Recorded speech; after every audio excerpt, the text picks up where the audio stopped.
তোমার রূপ কথাতে আমি হব রাজকুমার। আমেরিকা যেন এক স্বপ্নের দেশ। বাংলাদেশ থেকে প্রতি বছরই বহু মানুষ আমেরিকা যাচ্ছেন বৈধ অবৈধ নানা উপায়ে, নানা কারণে। অনেকে আবার ফিরেও আসছেন, জীবিত অথবা মৃত।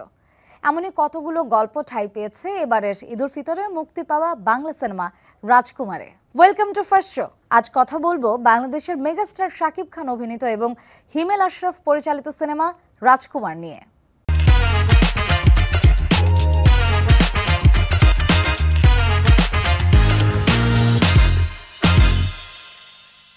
আমেরিকা যাওয়ার তীব্র আকাঙ্ক্ষা নিয়ে শামসুল নামের এক যুবক তার বাবার কঠোর নিষেধাজ্ঞা অমান্য করতেও দ্বিধাবোধ করে না। বিপদের মুখে ফেলে সে তার বাবাকে জোর করে আমেরিকা যাওয়ার জন্য টাকা দিতে রাজি করায়। তার প্রচণ্ড ইচ্ছাশক্তিই তাকে আমেরিকা পৌঁছে দেয়। কিন্তু শেষমেশ কিভাবে সে সেখানে পৌঁছায় আর কেনই বা তার এই বিদেশ ভ্রমণ, তা জানতে হলে সিনেমাটি হলে গিয়ে দেখে আসতে হবে। আর হ্যাঁ, আরেকটি যে বিষয় এই সিনেমার গল্পে প্রাধান্য পেয়েছে তা হলো গোঁড়ামি। পুরুষতান্ত্রিকতা আর ধর্মীয় গোঁড়ামি দুটোই খুব সাবলীলভাবে চিত্রায়িত হয়েছে এই গল্পে। কিন্তু বাংলা সিনেমায় এরকম গল্পের সংযোজন, তাও আবার 2024 সালে এসে, যে সময়ে ধর্ম আর বাংলাদেশের সমাজ ব্যবস্থা দুটোই অনেকটা আধুনিকতার ছোঁয়ায় বদলে গেছে, এটা আসলে কতখানি যুক্তিযুক্ত তা ঠিক বোঝা গেল না। এই দুইটি প্রেক্ষাপট নিয়ে ছবিটির গল্প এগুলেও কোন বিষয়টিতে নির্মাতা আসলে ফোকাস করেছেন তা বোঝা মুশকিল।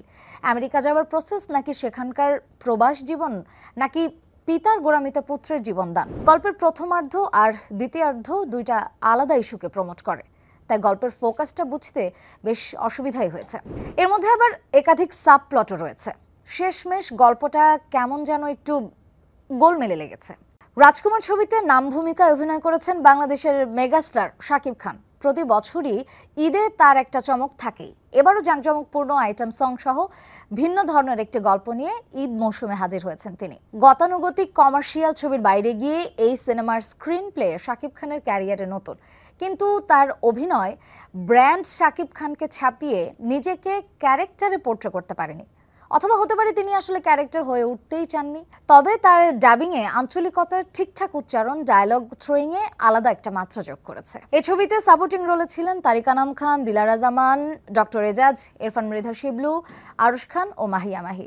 তারা ঠিকঠাকই অভিনয় করেছেন, তবে স্ক্রিন প্লে আর মেকআপ কস্টিউমের ঠিকঠাক সাপোর্ট পেলে তারা হয়তো নিজেদের জায়গাগুলোকে আরও ফুটিয়ে তুলতে পারতেন। কিন্তু প্রশ্ন হচ্ছে, কাস্টিং সিলেকশনে এমন অদ্ভুত কম্বিনেশন কেন? আরুশ খানের বিপরীতে মাহিয়া মাহি। পর্দায় দুজনের রসায়ন তো পরের কথা, পাশাপাশি দেখতেই দুজনের বয়সের অসামঞ্জস্যতা অনেকটাই চোখে পড়েছে। আরুশ খান তার চরিত্রের গোঁড়ামির জায়গাটা পর্দায় ঠিকঠাক স্টাবলিশ করলেও মাহিয়া মাহির অভিনয়ে ভীষণ ন্যাকামির ছাপ দেখা গেছে। তার ক্যারেক্টারের যে আবহ তা তিনি ঠিকঠাক পোর্ট্রে করতে পারেননি। ছবিতে আরও ছিলেন কিংবদন্তি অভিনেতা আহমদ শরীফ। তার স্ক্রিন অ্যাপিয়ারেন্স কম ছিল যদিও সেটুকু সময়ই তিনি যথার্থ করেছেন। আলাদা করে অবশ্যই বলতে হবে মার্কিন নায়িকা কোর্টনি কফির কথা। বাংলা সংলাপের সাথে সাথে শাকিব খান আর ডক্টর এজাজের সাথে তার অ্যাডজাস্টমেন্ট প্রশংসনীয় ছিল। গেল বছর ঈদে মুক্তি পেয়েছিল হিমেল আশরাফ, আরশাদ আদনান ও শাকিব খান ত্রয়ীর প্রিয়তমা। ছবিটি শাকিব ভক্তদের কাছে সুপারহিট হলেও গল্প এবং চিত্রনাট্যের জন্য কিছুটা সমালোচিত হয়েছিল। তবে এবছর হিমেল আশরাফ রাজকুমারের গল্পে এবং চিত্রনাট্যে কোনো ত্রুটি না রাখার সর্বোচ্চ চেষ্টা করেছেন। হিমেল আশরাফ এই ছবিতে ক্রিয়েটিভ সেক্টরগুলোর পাশাপাশি কাস্টিং, অ্যাক্টিং, কিছু ভিজুয়ালস নিয়েও বেশ পরিশ্রম করেছেন। তার ছাপ রোমান্টিক গান আর ইমোশনাল দৃশ্যে খুব ভালো বোঝা গেছে। তবে তার পরিচালনায় কিছু সূক্ষ্ম ভুল ধরা পড়েছে। যেমন প্রথম দৃশ্যে শাকিব খানের এন্ট্রিতে হিপ হপ পোশাকে দেখানো হয়, সে সময় তার সংলাপেও স্টাইলের বিষয়টি উল্লেখ থাকে, কিন্তু পুরো ছবিতে পরে আর সেরকম পোশাকের কন্টিনিউটি দেখানো হয়নি। কেন পরিচালক তা দেখাননি তা ঠিক স্পষ্ট নয়। আবার আহমদ শরীফের যে গল্পটি ছবিতে দেখানো হয়েছে সেটি আসলে এই সিনেমাটির সাথে কতটুকু রিলেভেন্ট, আর তার মৃত্যুর পর স্পিরিচুয়াল যে দৃশ্যটা দেখানো হয়েছে, সবুজ ফসলের মাঝে আত্মহারা আহমদ শরীফ খুশিতে মাটিতে লুটিয়ে পড়ে, এই অংশটা তো স্পিরিচুয়াল জার্নি। তাহলে ক্লোজ শটে তার কানে হিয়ারিং এইড কেন দেখা গেল? মৃত্যুর পর মানুষকে কি ফতুয়া পড়ানো হয়, কিংবা কানে হিয়ারিং এইড সহ দাফন করা হয়? আর তার মরদেহ যদি মুক্তিযোদ্ধা হিসেবে মর্যাদাই পাবে, তাহলে শুধু অল্প কয়েকজন পুলিশ নিয়ে কেন? ছবিটির যে বিষয়টি সবচেয়ে বড় ধাক্কা দিয়েছে তা হলো শেষ দৃশ্য। শামসুলের ছোট বয়সে যে নিষেধাজ্ঞা তার মাকে দেয়া হয়েছিল তা সত্যি হবার ঘটনা দিয়ে নির্মাতা ছবিটি শেষ না করলেও পারতেন। কেননা পরিচালক হিসেবে দর্শকের কাছে ভালো বার্তা পাঠানোর দায়বদ্ধতা তার রয়েছে। যে গোঁড়ামিকে বাঙালি সংস্কৃতি অনেক আগেই বিদায় জানিয়েছে, সে গোঁড়ামিকে তিনি বড় পর্দায় এনে আসলে পুরুষতন্ত্রের নেতিবাচক দিকটিকে প্রশ্রয় দিলেন। ছবিতে টাইটেল সং এর লিরিক এরকম যে, জনম জনমের ভালোবাসা তোমার আমার, তোমার রূপকথাতে আমি হব রাজকুমার। অথচ সিনেমায় দেখা গেছে বিদেশে যাওয়ার জন্য নায়ক নায়িকার মধ্যে কন্ট্রাক্ট ম্যারেজ হয়। পরে বিদেশে থাকার জায়গা আর বাঙালিয়ানার প্রমোশনে তাদের প্রেমটা একরকম জোর করে হয়ে ওঠানোর চেষ্টা করেছেন নির্মাতা। এরকমই প্রথম থেকে শেষ পর্যন্ত গানগুলোর সাথে পুরো সিনেমার একটু অসামঞ্জস্যতা চোখে পড়েছে। তাছাড়া ব্যাকগ্রাউন্ড মিউজিক বেশ ভালোই গেছে, নতুন এক্সপেরিমেন্ট ছিল কয়েক জায়গায়। কিন্তু তারিক আনাম খানের মনোলগের সময় ব্যাকগ্রাউন্ডে ভোকাল সহ মিউজিক ব্যবহার কিছুটা বিরক্তির সৃষ্টি করেছে। সাধারণত এরকম সময়ে নির্মাতারা ইনস্ট্রুমেন্টাল মিউজিক ব্যবহার করে থাকেন। তাছাড়া দেশপ্রেম নিয়ে যে ব্যাকগ্রাউন্ড স্কোরটি করা হয়েছে সেটিও বেশ ভালোই লেগেছে। অ্যাক্টিং, মেকিং সব মিলিয়ে শাকিব খানের ক্যারিয়ারে বাংলাদেশি প্রযোজনায় এই ছবিটি এখন পর্যন্ত সেরা। গতবার প্রিয়তমা ছবি দিয়েও তিনি খুব চেষ্টা করেছেন নতুনত্ব আনতে। এবারও রাজকুমার দিয়ে নতুন প্রেক্ষাপট, গল্প, চিত্রনাট্য নিয়ে হাজির হয়েছেন তিনি। ছবিটির প্রথমার্ধের কনসেপ্ট খুবই ভালো। এটিই বড় পর্দায় প্রথম বাংলা সিনেমা যেটি প্রবাস জীবনের সত্যটা সরাসরি তুলে ধরেছে। শাকিব খান চিরায়ত বাংলার অ্যাক্টিং প্যাটার্ন থেকে বেরিয়ে নিজেকে দিন দিন যে আরও উন্নত করতে চেষ্টা চালাচ্ছেন তার প্রতিফলন স্পষ্ট দেখা গেছে এই ছবিতে। একই সাথে হিমেল আশরাফও যে বলিউডি ঘরানাকে ফলো করে নিজেকে সমৃদ্ধ করছেন তাও বেশ ভালোই বোঝা গেছে এই ছবিটিতে। কেননা ছবিটির set design, colour grading, character establishment সহ আরও কয়েকটি বিষয় খেয়াল করলেই এর প্রমাণ মিলবে। ছবিটিতে গ্রামের সৌন্দর্য খুবই সুন্দর করে দেখানো হয়েছে। বিশেষ করে একটি গানে ফসলের ক্ষেত দুর্দান্তভাবে উপস্থাপন করেছেন হিমেল আশরাফ। প্রবাস জীবনে মানুষ দূরে থেকে প্রিয়জনের মৃত্যুর খবর পেলেও যে আসতে পারে না, সে বিষয়টি খুব ইমোশনালি দেখিয়েছেন নির্মাতা।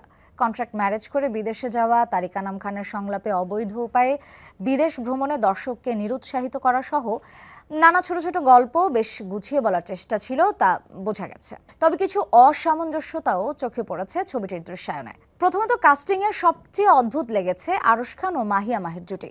পর্দায় তারা প্রথমবার এবং একই সাথে কিন্তু দেখতে খুবই অড লুকিং। অভিনয়ের ক্ষেত্রেও মনে হয়েছে তাদের নিজেদের মধ্যে বোঝাপড়াটা একেবারেই হয়নি। দুজনই একা একা অভিনয় করেছেন, জুটি হতে পারেননি। সিনেমাটির একদম শেষের দিকে গিয়ে বুঝতে পারা যায় কেন রাজকুমার নামটি রাখা হয়েছে। গল্পটা এতটাও জটিল না করে একটু সরল রেখায় গেলে হয়তো দর্শকের কানেক্ট করতে সুবিধা হতো। হিমেল আশরাফ মেকআপ কস্টিউমে একটু নজর দিতেই পারতেন। আরশ খানের পরচুলা আর মুখ ভর্তি দাড়ি গোফের যে কালো রং তার চেহারার ত্বকের সাথে সামঞ্জস্য না থাকায় কেমন যেন বেমানান লেগেছে। আর মাহিয়া মাহিকে শেষ দৃশ্যে যে প্রস্থেটিক মেকআপ দেওয়া হয়েছে সেটিও খুব একটা বিশ্বাসযোগ্য লাগেনি। মেকআপের ফিনিশিং আর কস্টিউমের যথার্থতা নিয়ে নির্মাতারা আরেকটু ভাবতেই পারতেন। ছবিতে ফ্ল্যাশব্যাকে শিশু শামসুলকে 1.5 মিনিটেরও বেশি সময় কাঁদিয়েছেন নির্মাতা। পর্দায় একটা ছোট শিশুর এত সময় ধরে কান্না দেখানো সেন্সরে কেন আটকালো না? মনে হলো যেন জোর করে দর্শককে কাঁদানোর চেষ্টা করেছেন হিমেল আশরাফ। কান্নার দৃশ্যগুলো দ্বিতীয়ার্ধে খুব পীড়াদায়ক লেগেছে। দৃশ্যগুলোর মাঝে কোনো এলিয়েনেশন ছাড়া একটু পরপর কান্নার দৃশ্য একঘেয়েমির সৃষ্টি করেছে। আবার একইভাবে প্রথমার্ধ গেছে খুব সাদামাটা, সহজ সরল হাস্যরসে ভরা। প্রথম 5 মিনিট পরেই দুর্বল ডান্স ডিরেকশনের রংচং আইটেম সং, চিত্রনাট্যে ছোটখাটো কিছু দুর্বলতা, 2-3টা দৃশ্য অহেতুক লম্বা করা হয়েছে, যে কারণে কিছুটা বোরিং লাগতে পারে। সর্বোপরি যে বিষয়টি খুব পীড়া দিয়েছে তা হলো শেষ দৃশ্যের কনসেপ্টটি। প্রবাস জীবনের নানা গল্পের আড়ালে এই সিনেমাটি মূলত কি প্রমোট করছে? চিত্রনাট্য নিয়ে হিমেল আশরাফ বেশ গুছিয়ে কাজ করার চেষ্টা করেছেন ঠিকই, কিন্তু তবুও সেই গোলমেলেই লেগেছে। ছবিটির ফার্স্ট হাফ মনে হয়েছে প্রবাস জীবন আর বিদেশে যাওয়ার আকাঙ্ক্ষাই এই ছবির মূল ঘটনা। ইন্টারভালের একটু আগে যখন নতুন টুইস্ট অ্যান্ড টার্ন এলো তখন মনে হলো মাকে নিয়ে কোনো ইমোশনাল স্টোরি হয়তো হবে। এরপর দ্বিতীয়ার্ধের প্রায় শেষ দিকে মনে হলো গল্পটা হয়তো কোনো পারিবারিক ঘটনা।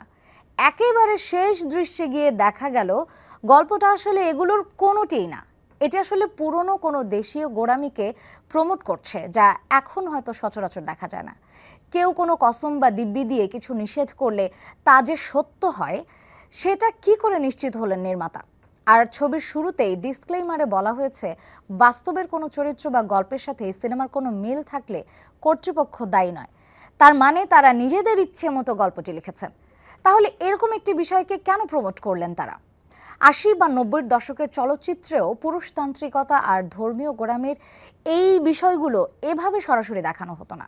রাজকুমার ছবির গল্পটি আপনাদের কেমন লাগলো আমাদেরকে অবশ্যই কমেন্ট করে জানাবেন। আবারও দেখা হবে ঈদের অন্য কোনো ছবি নিয়ে। ততক্ষণ পর্যন্ত সঙ্গেই থাকুন সময়ের।